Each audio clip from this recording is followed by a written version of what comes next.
Empowering listeners from the US to the UK. Live on air with Stephen Cuoco. Stephen Cuoco. At what point did you realize when you started looking into public relations, started looking into casting, you know what, Stephen, I'm pretty damn good at this. I think we should keep following this path. It really is effortless, Donovan. I mean, it would be the same of how you do your show. When you bring your all to the table with great intentions and no expectations, it just makes life fun and it makes the career of choice fun.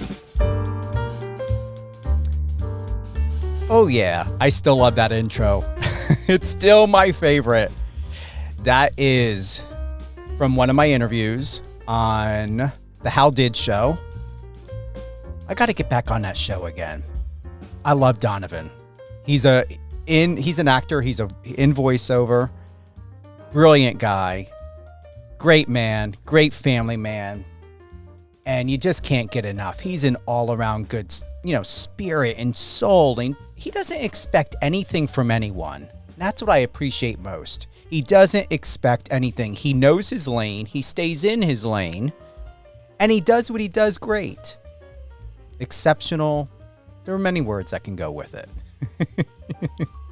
We've got back again my good friend Josh Murray, actor Josh Murray. You may have known that he debuted nationally in the TV movie Killing Lincoln as assassin Lewis Powell. We're going to talk about his new film Protocol 7. It's already garnering accolades. I don't often wish I was in LA. It's not my city of choice, with all due respect. But this is a time when I saw his one post. I don't know if you guys saw that or not. And he showed us the theater. And I'm like, I want to sit there. I want to be there. I want to take a photo with Josh. I want to watch the film, there with everyone else and have that full-on experience. And we were hoping that actor and producer Jake Jensen would be able to make it out because he also is, lives in LA. However, he's in Florida right now with his family visiting. We will be having an upcoming episode of In the Actors and Athletes Studio with Stephen Cuoco and Jake Jensen coming up very, very soon. He's long overdue for a vacation, and that's why we haven't done a recent episode, I would say. Plus, I've been enjoying the weather and kind of been a little bit on a hiatus, as well as my team has been helping me out with certain things. Otherwise, we're now getting back into the swing of things. Whether you're listening to this on Power 98.5 satellite radio, power985.com, Amazon, Apple Music, Power 98.5 is available on Apple Music. It streams 24/7. You can listen to it. Biz Talk Radio, Live on Air with Stephen Cuoco, airs weekdays, just to bring you up to speed, because some of you don't know, 8 a.m., 12 p.m., 5 p.m. Eastern, Saturdays at 10 a.m. Eastern, and Sundays at 9 p.m. Eastern. It will be available and is also available on iHeartRadio. And then we will have it available for you on your favorite podcast platforms, such as Amazon Music and Spotify. I am not going to wait any longer. I can go on and on and on about Josh's, accolades and what he's accomplished, but I'm going to tell you, I'm going to need probably about another 20 minutes because it's a long list of what he's accomplishing in the industry. Josh, welcome back for the second time on Live on Air with Stephen Cuoco? Yeah, the second time. Thank you so much, Stephen. I know you're very busy with your own performance stuff these days, and I'm honored you took the time to fit me in, man. You deserve it. Like I said, I saw your post on Instagram, and it was in the theater, and I'm like, I'm going to. When I have, give me heads up, and if you happen to be to where it's in LA, you're going to be there. It's not going to be here on the West Coast, or if you guys aren't going to be doing something in the New York area, I'll come out. I mean, I've got so many things I can do while I'm out there anyway. Yeah, well, man, anytime. You're always welcome. Yeah. I'm sorry we couldn't get Jake in there. I know he was traveling. Yeah, I didn't even know he was on holiday with the family, but he wants to meet you. And when he gets back to LA, I think it'd be great for you guys to connect. And you never know, maybe you guys can have some insight on some projects or something for each other. And you guys will do well. You're good people, and you've got great intentions of what you want to do in the industry. And I like the fact to where you think of others. Absolutely, man. Well, I look forward to connecting with him after the show and in person when he's back. We've got to talk about Protocol 7, hottest new film movie. What do you want to go into? Where can we start first with this? Yeah, well, there's so many things. Like you said, we just had an event in Austin where we filmed the movie, and we had the cast and crew and some of the investors and whatnot. Just always so fun it's always fun to see a film in a theater with an audience that you've worked on, and just to hear the audience's reactions. But it's especially cool when you have like kind of get the whole gang back together that made it back in 2022. We shot it, and it was fun just seeing the familiar faces and getting to see all of our hard work, up there on the screen. But yeah, looking forward to the premiere in LA, coming on the West Coast premiere in LA this weekend. Are you guys going to ever bring, whether it's this project or your future projects, are you guys ever in New York? Yeah, they were just in New York, and I believe I have to double check. It was just playing at a theater in New York, the Go Live Theater on the Upper West Side. So I'll have to double check, but I think it's actually still in theaters there. All right, so this is based on a true story of corporate corruption in which you play the whistleblower alongside Matthew Martson, Rachel Whittle, and Eric Roberts. Yeah. Oh, wow. You got to work with him, Eric? So actually the second movie we've done together. Really? Yeah. Yeah, Eric is a workhorse, man. He gets around. He's supposed to be at the event on this weekend in LA, so I'm hopefully going to see him on Friday. Did you guys enhance each other's performances? What did you bring out in each other, or what did he bring out in you? So it's funny, the scenes, the interactions with my character and Eric's are not in the final cut of the film. Because those elements of the story are told through story and rather than flashback. But the previous film I did, we had scenes together. Yeah, he plays my boss in the movie, but I mostly, in terms of what shows up on film, I'm just discussing, our interactions rather than you actually seeing them play out live.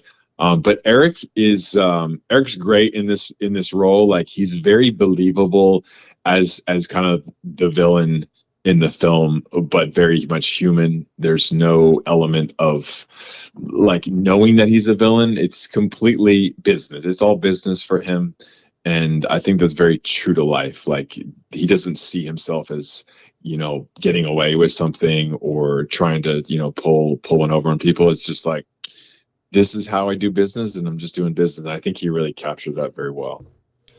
Memory serves me correctly, and as I'm looking here at some of the updated information, you and I last chatted about Gym Rat. That's where we were going into health and wellness, and now I clearly remember what our topic points were about that film and where your life was at that time. Where are you at now? What's going on with you? Because what was that, 2 years ago or a year ago, was it?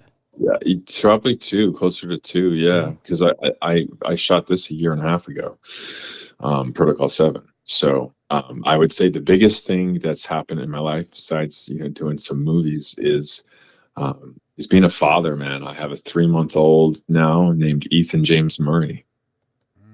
I like that. That's a good name. Yeah, Ethan means is a strong name. It actually means strong, firm, enduring, and it's representative of our process that we had bringing him into the world. My wife had quite a ordeal in the hospital, It was a tricky birth, and we had to really persevere, and he had to persevere because he was inactive. She was in active labor for like 40 hours. So he came out strong, and 10 pounds 9 ounces. Wow. He's a solid boy. He is, and he's almost twice that size now.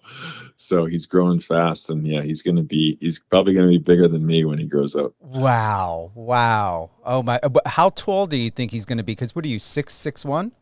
I'm 6'5". 6'5". Holy Yeah. crow. Yeah. Yep. So he's gonna be massive. But man, he's right now, it's so precious. He's absolutely adorable. So sweet, happy baby. I love his laugh. When I come home at the end of the day, he's just lights up when he sees me. It's really beautiful. I wouldn't doubt he grows up. They're going to, like, say if they do a remake of 300, you know how they love to remake everything. 300 Right. or some sort of gladiator film or alien film, he'll be perfect. Yeah, I don't know. I don't know what he's gonna do, but if he ends up being an actor as well, I'm sure he'll be quite a bruiser. I got to ask, would you want him to be involved in this industry, or would you want him to go to university for medicine, doctor, or some other sort of work? Man, I think that each of us have, a unique set of gifts and talents and purposes. And, I want to help foster and encourage him in the areas that he has giftings and passions for. But I want to be very careful of not trying to influence or dictate him to do or not do a certain line of work. But I wouldn't get him too involved in the entertainment industry as a child, because I think it's important to have a good, healthy childhood and decide if he wants to pursue that line of work later in life. You have no regrets, though. Honestly, you're in a great place emotionally and mentally, even from when we last chatted 2 years ago, because you're still here, you're still in it, you're still doing it. Yeah. Well, my lifestyle is constantly developing and learning and growing and healing, and I'm grateful that every year, like, there's new levels of breakthrough, and even though I haven't had to deal with, like, really, it's been quite a few years since I've had to deal with, like, really heavy stuff, like battles in my own life, but there's always more. There's always areas that we can grow and improve and be able to have more capacity to give and to influence. And so I'm very blessed that I can honestly say, for quite a while now, it's every year it's a new level of growth for me, and there's blessings that come from that, living life more abundantly. Something that most people, I believe, are being reminded of every day, that you can't be a machine 24/7, that one way or another, it is imperative to understand and to live and encapsulate human experiences and what they mean, not only for yourself, but how you're sharing those human experiences for others. Would you agree? Oh, absolutely, man. I definitely kind of push the envelope a lot in terms of being productive. Like, I have a strong drive to get as much done and to be, redeeming the time and purposeful and productive. But even in the busy seasons, like, I still got to take that day out to just reset and rejuvenate and spend time, on relationships and family and spiritual things. Because if we don't restore, if we don't refresh, renew, then we don't have anything to give. And you're going to trade long-term success and stability for short-term, opportunism. But this year has definitely been one of those, like, redlining times where I was, working on post-production on Jim Rad and promoting this film, and I was involved in an incubator program and becoming a first-time dad. And it's been a lot, but I'm always like, hey, if I do have to push for a season where I'm really, like, kind of going to the limit, like, I have got to look intentionally for, like, okay, where's that season where I'm gonna take more time to reset and spend time with people and relationships. It's having seasons is okay, but when it becomes an unending, like, I'm crazy busy. If you're crazy busy all the time, like, it's a choice, and you've got to choose to make time for balance also. Have you reached I don't know if we talked about this before. We might have the last time, whether privately or when we did the interview about Gym Rat. Are you designating now, or have you ever, to where you're putting in 5 days a week into acting, reading scripts, whatever it is that you're doing with your team, and you're designating either Saturday and Sunday just a family, or just Sunday, or certain times of the day for yourself? Like Mark Wahlberg is extremely regimented on the exact hour of what he's doing. Have you gotten to that point in your life? Have you always been there? Where are you at now with that to keep yourself balanced so that you're enriching yourself as a man, as a husband, as now a father? Yeah, so Sunday is my default rest day, and like you had offered to do the interview schedule on Sunday, and I was like, that's the one day I choose not to work, and appreciate you being flexible and making it happen today.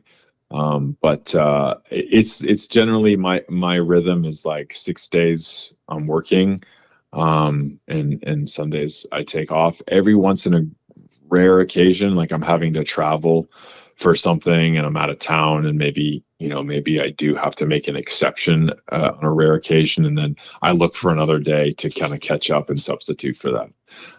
But yeah, my typical routine is, I work 6 days a week, and Saturdays usually is like a unique type of work that I do to kind of catch up and fill in different areas. In terms of scheduling, like, this industry it's so fluid, and sometimes it's so last minute. I do have a lot of flexibility in my schedule, but I have for the last, like, I would say 4 years now. I've been really disciplined about tracking things and planning things on my calendar. So I used to more take it as it comes, and now I really time block stuff. So I'm time blocking, when I'm working, I'm time blocking when I'm, having date night with my wife, or, scheduling a time to go to the beach and get some fresh air and, exercise. And that is really helpful, because if there's something important in my life, I want to reserve time for it.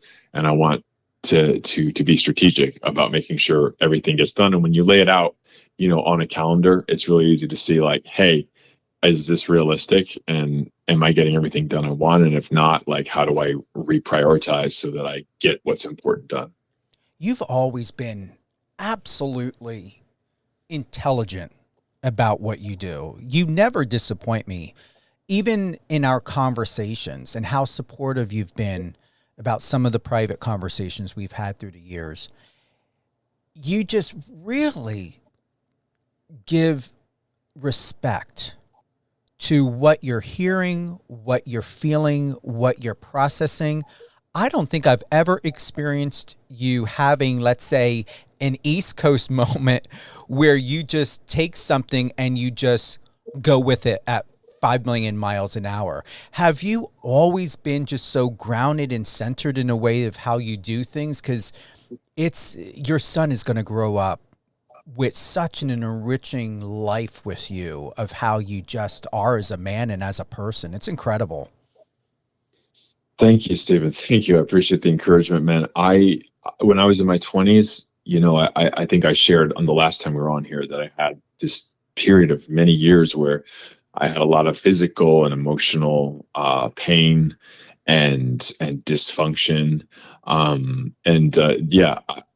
I was always driven. I was always someone who worked hard, but there was a big deficit in my 20s of just strategy and tools on how to deal with life. And I dealt with a lot of panic attacks and anxiety and stuff at a time. And out of necessity, I was really driven to go, hey, I can't live like this. When you have these symptoms that are screaming at you, it's a sign that like whatever's going on, there's something wrong, and they're doing something wrong, and there's got to be a better way. And that was a strong impetus for me to pursue like growth and learning as a way of life. And like, I need to seek out and eradicate these problems, and there's got to be a solution. And I've been very, very blessed to get to know and to be, you know, poured into by a lot of people who I really respect, who have a lot to offer. And I've learned from many different people, different skills, different practices, to integrate into my life. And it's not easy. Like, you can learn something's great, you can hear a great idea, but like, if you don't practice it every day, it has no effect. And so it's been about surrounding myself with the right kinds of people, learning from people who figure this stuff out before me, and then just being really diligent to just put it into practice every day. And that's one of the things, I guess, that has been a strength of mine, is that like, when I recognize, okay, I need to do something, I need to learn something, I just relentlessly train myself to do it until it becomes part of who I am. I believe, from what I'm hearing, is it doesn't sound as though, and compared to 2 years ago to now, it doesn't sound like you're worried about being a dad and what you're going to be teaching Ethan, right? You know, I just did a post the other day, I don't know if you saw, about being a father. And I just wrote a short little essay about my recent reflections on how my dad was and how growing up was for me, and the ways that, you know, his childhood growing up was much tougher than mine. And, you know, his dad before him had a worse situation than he did. And, you know, conversely, I've learned certain stuff because I, you know, got a better start than my dad did. And I've learned so much stuff that my dad didn't know as an adult that I get to pass on to Ethan as a kid. And I'm just really excited to see how much farther he goes than me, because I'm going to be able to start enriching him and blessing him with the lessons I didn't even start to hear about until I was an adult, while he's still a kid. And so by the time he's an adult, he's going to be so much farther ahead than me. It's going to be really amazing and beautiful to see how much farther he goes than I did. I gotta say, it's gotta bring you peace. I would think, if I was in your position, it would give me a peace of mind knowing that you have every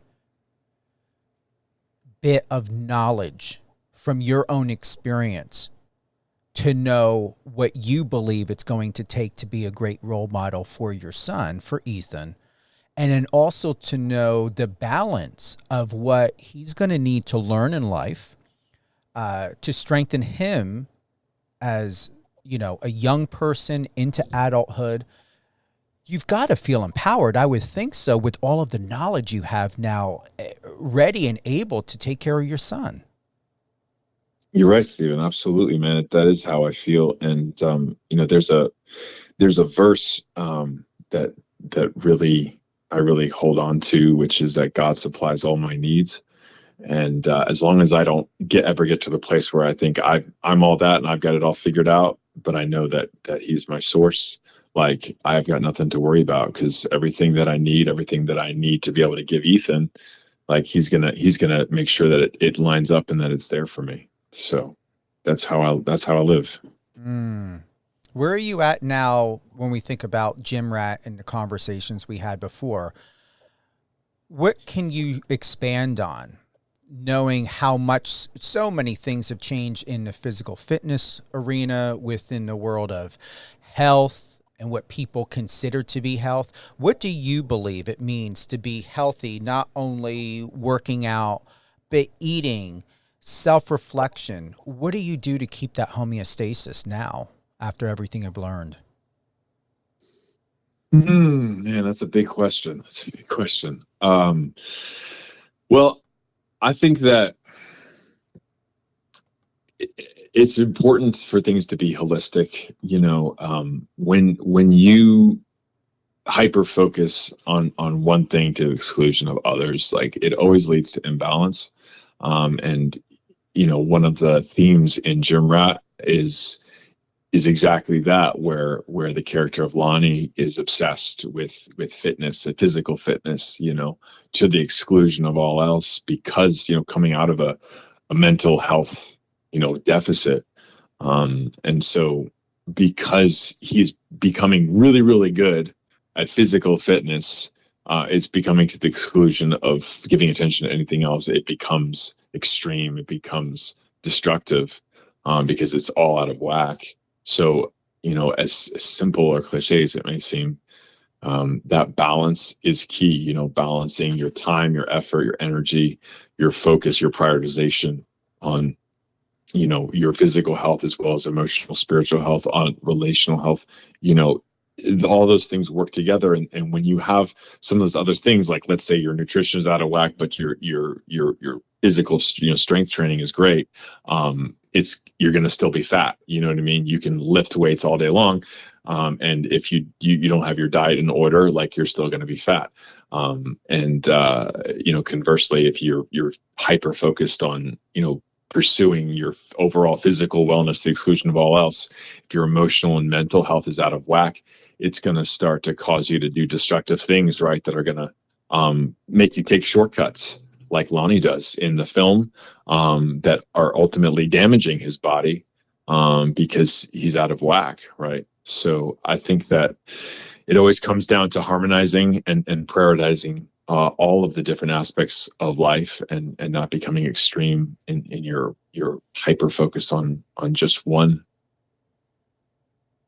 If you can also expand on this, do you believe that most people should more often talk to their professional, talk to a dietitian, talk to their general practitioner, a nutritionist, whoever, and to potentially stay away from the over embellishment of the physical, the personal trainers that are online, because everyone's popping up with their $5 certificate of calling themselves a fitness trainer?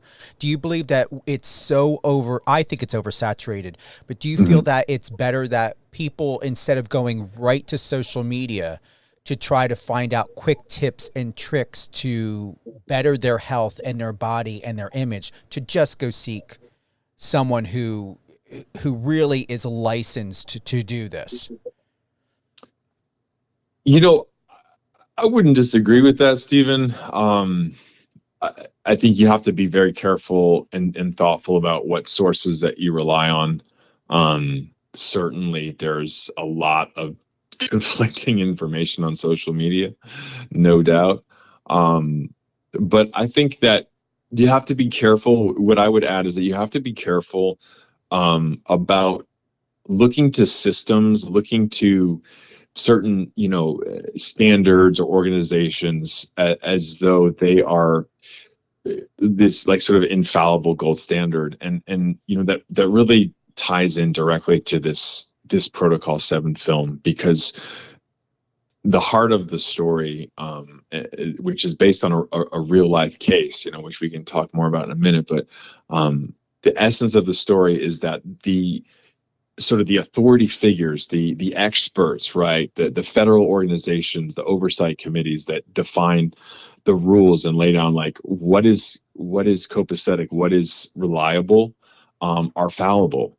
And so I think anytime you look, whether it's social media or a registered dietitian or the FDA, you cannot look to any standard or certificate or organization as this infallible bastion of truth, and you have to take responsibility for your actions and your choices, and be as educated, and to listen to all sides of an issue, and make an informed decision, and not outsource your responsibility for your life and your health to any single entity. Does that make sense? It does.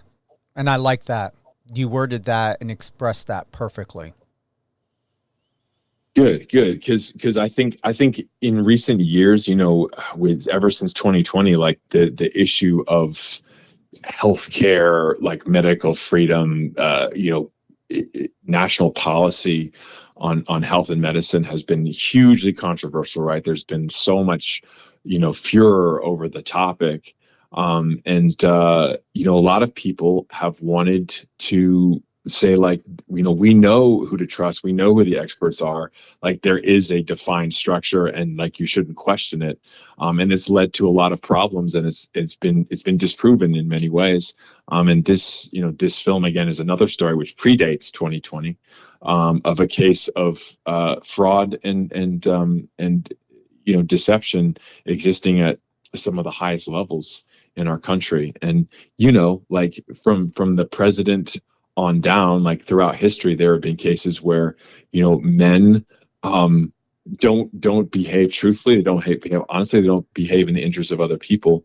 And so when we let a position or an office or a title take the place of our intuition, take the place of our own eyes and ears, then we're going to be in trouble, right? Because we all have, and we all are part of, like, this system of checks and balances.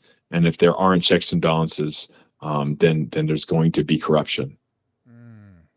I'm glad you expressed that and said that. That's why I respect you so very much, is because you objectively look at the facts, not only from your own experience, but from what is there, what is apparent, and or a constant topic point where it goes back to what I expressed most recently. If you're going to get it done right, and get it done right the first time. Yeah. And in education, research, informing yourself, again, in as many different ways and as many different sources as possible, is just going to make you more empowered to come to a better decision. Right. And so, again, having the time and having the discipline of looking into stuff from different views and different angles and different sources, and really getting all the facts, or getting all the narratives, and navigating that yourself, is the best way that you can make the most informed decision possible.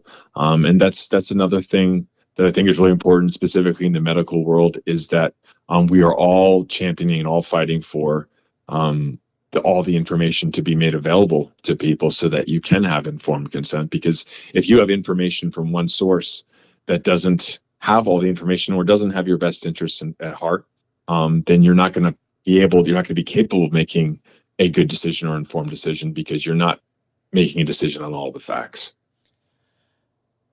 You had, in a most recent interview with Marcos on Digital Journal, this is what you wrote: "Professionalism and camaraderie really defined my experience on Protocol 7. There were quite a few people above and below the line who have worked on some of the biggest movies around. So while it was totally independent project, there was a high degree of excellence I experienced from day one." Are independent projects such like Protocol 7, are you finding that the quality and the integrity that goes into the development, the post-production, everything in the middle and thereafter, have you found that it's gotten better through the years and post-strike? Where are you at with this? Where are you at in your own career and experience that you can speak on? Yeah, well, I mean, certainly my personal experience has been working on better and better independent films. Of course, there are still independent films that are made very amateurishly right now, but there have been recently, in the last couple of years, certainly the last few years, there's been a lot of ups and downs, a lot of rough patches in Hollywood. And there are such tremendously talented people, from grips and gaffers to writers and actors, who have been without work. There have been people, whether through union conflicts or economic downturns. Right, there have been a lot of people who are amazing at what they do, and they don't have any work. And so it's been cool to see some of these smaller, lean, mean machine independent projects coming together, that have a purpose, have an eye for quality, and are going to treat people right and treat people fairly, that are creating opportunities for these people to work. And again, people who've worked on the biggest blockbusters, that have tremendous talent and skill, can come along and find work and find ways to do stuff, even when, the studios and the networks are shut down or they're canceling projects. So I think that democratization of production and that opening of the door that has happened in recent years with certain advancements and certain shifts in the industry is a good thing, and it creates opportunities for more voices and more diversity of stories because of that. The level of excellence you bring, and many people that are experienced, challenged, educated, refined, you help make the industry what it is. And even though there's this general census that anyone can be replaced, that's not necessarily true. And even when we look at the regurgitation of movies that are being, movies or films that are being remade, is because it's all about quick cash. And I sit back and I think to myself, if the networks, the companies, the production companies, like all of them, if they really understood the younger generation, when we think about Annie, Footloose, Roadhouse, a lot of them have no idea who a lot of these actors from the 70s and 80s and early 90s are, or even mainly the films. I have spoken to a lot. I don't mean 1, 2, 3, 4, or 10. I mean a lot of people. I work very closely with younger generations, and I get hired and consult on a lot of what they are doing. And it's when we think about Protocol 7 and films like this is where it speaks volumes, because there are thousands, maybe even tens of thousands, if not more, if I'm lowballing that number, of projects and opportunities out there for work.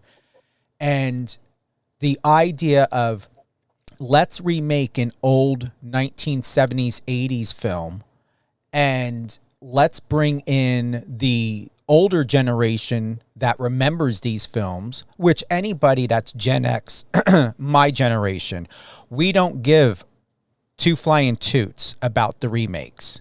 You don't disgrace Patrick Swayze's legacy by doing a remake. We all know the fact of the politics. I'm going to call it out. We all know the game that these agencies are playing by taking a Caucasian Annie and putting her to a black Annie.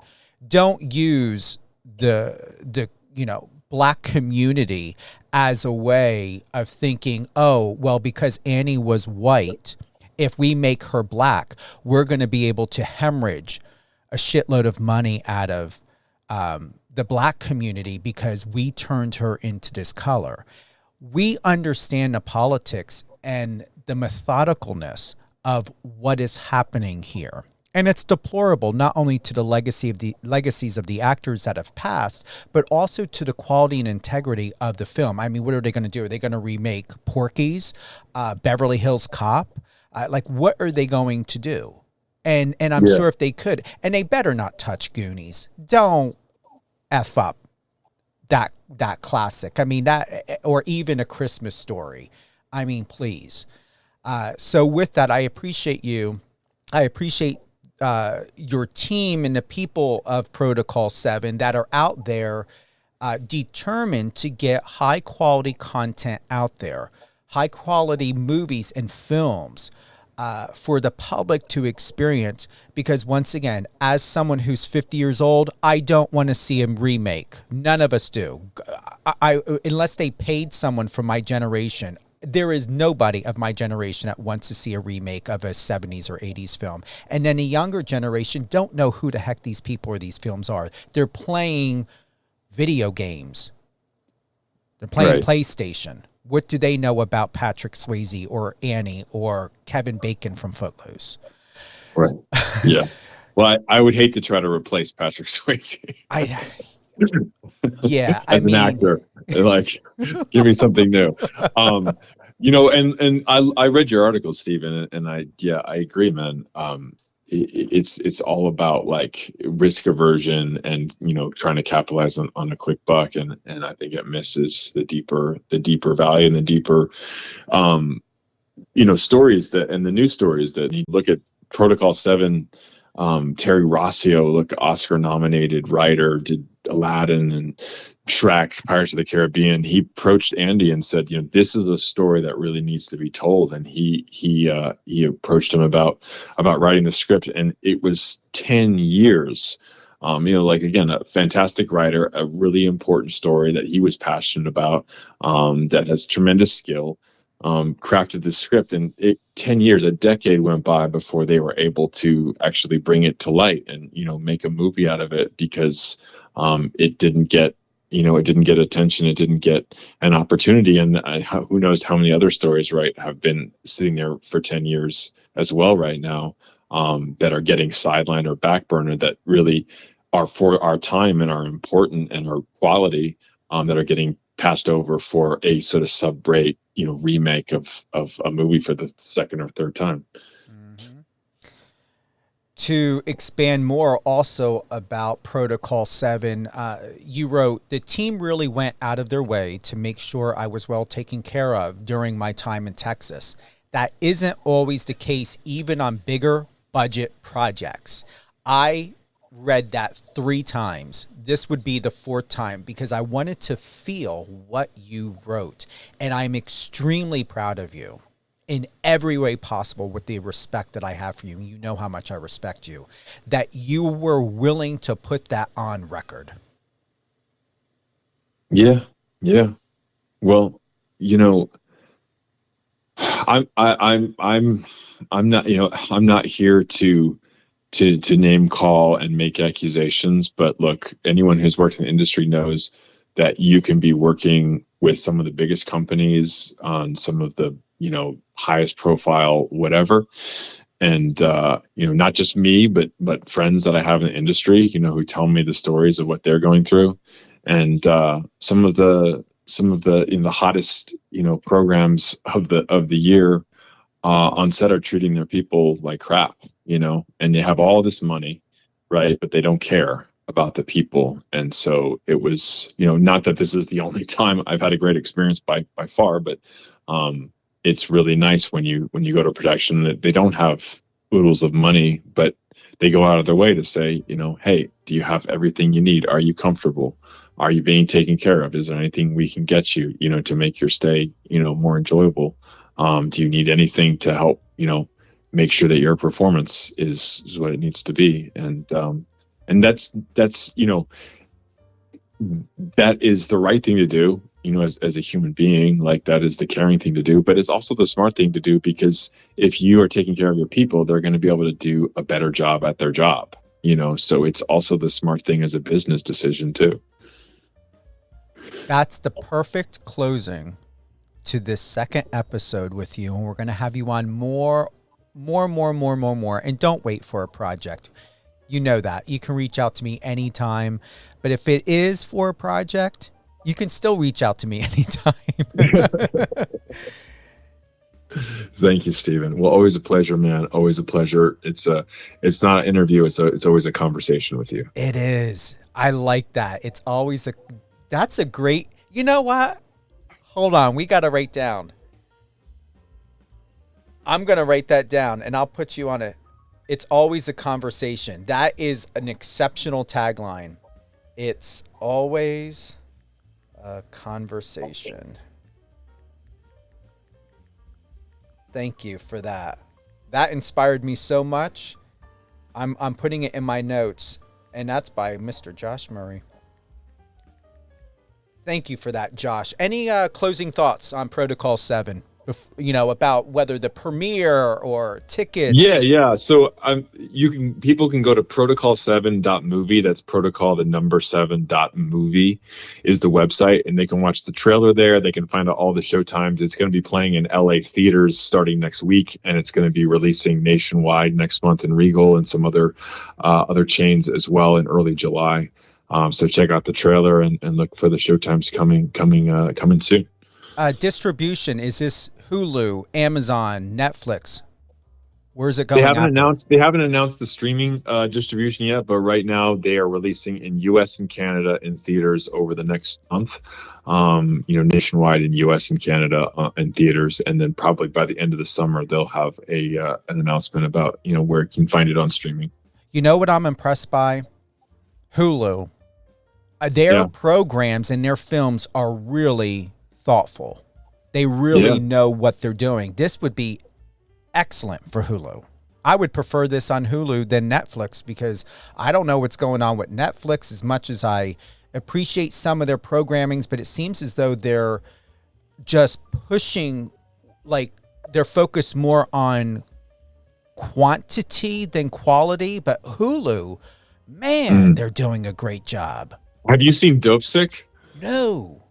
Oh man, I got to give a shout out to Dope Sick. I had no involvement in it, but that is a fantastic television series, and it deals with the exact same subject matter that Protocol 7 does. I mean, you can almost look at Protocol 7 as kind of like a sequel to Dope Sick because it's the exact same subject matter. But Dope Sick, man, phenomenal, top-notch performance, story, filmmaking on that. I highly recommend checking that out on Hulu as well. Oh, I am. I've got it up right here. I'm going to look. And is it still airing or are they done with their seasons? Because it looks like, was it 6 seasons or how many?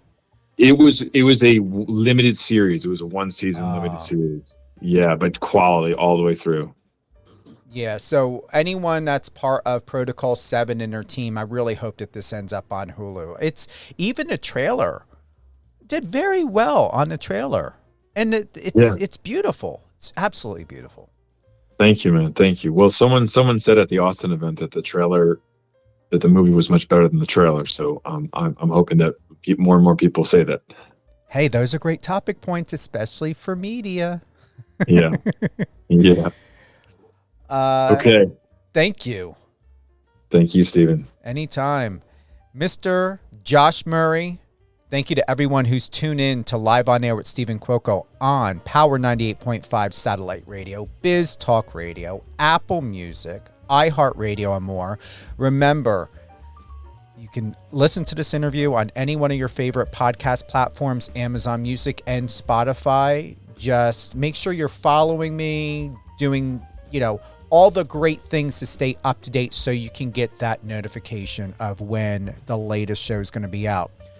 If you're looking to listen to this again on Power 98.5, just download the app.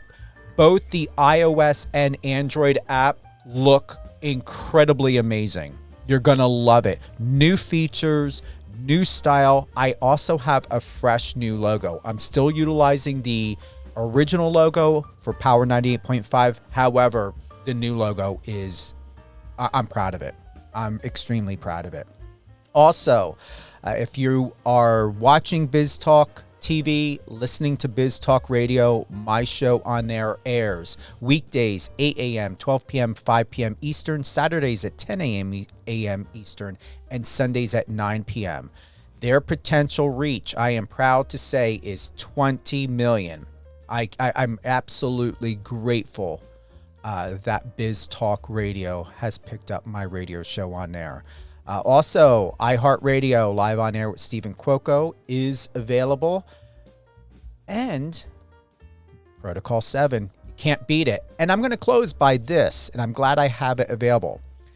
Josh has also worked as an actor for and with multiple branches of the military and various law enforcement agencies, including undergoing boot camps for training in weapons and tactics. He has a passion for mental health and physical wellness, which often speaks about on various platforms. As you heard it, whether you remember the original interview, the first interview with Josh, this interview, this is what it's all about. And I'm going to close by referencing one of the best closeouts. And Josh, you can probably have your own radio show one day. It's always a conversation with you, Stephen.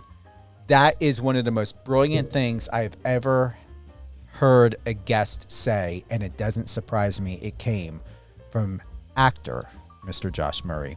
Have a great day, everyone. Treat yourself well, love yourself more, and be proud of the legacy you are leaving for yourself and for those to remember of how you've enriched our world. Take care, everyone.